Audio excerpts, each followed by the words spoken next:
અને ગુણાતીતાનંદ સ્વામીનું ફેસ ગામડાના ખેડૂત જેવું કાંઈ મળે જ નહીં. ગુણાતીતને ઓળખાવા પડતા હતા.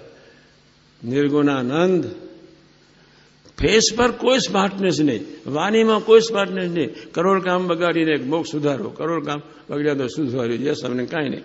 સાદી જ વાત. એ શ્લોક ના નીકળે સ્થિત પગ ન શકા ભાષા, એ શ્લોક નહોતા નહીં કરતા ગુણાતીતના. જેવો બીજાને સમજાવવાનો આગ્રહ છે તેવો પોતાને સીધી વાત. કેટલા સાદા સરળ ને પાછા ખોવાઈ ગયેલા ડૂબેલા અનનોન, ધરતીનું અનનોન એક્ઝિસ્ટન્સ વગરનું જીવન નિરંતર કોઈ જીવતો હોય એક સાકાર બ્રહ્મ, એને કોઈ પહોંચે નહીં. અક્ષરનો અનાદિ મહામુખ જ ના પહોંચી શકે. યોગી મહારાજ કેવા પુરુષ, કેવી ગરીબેથી જીવી ગયા. આવા પુરુષોના ગુણ જેટલો ગુણ લીધા કરીએ એ ગુણ આપણા થાય.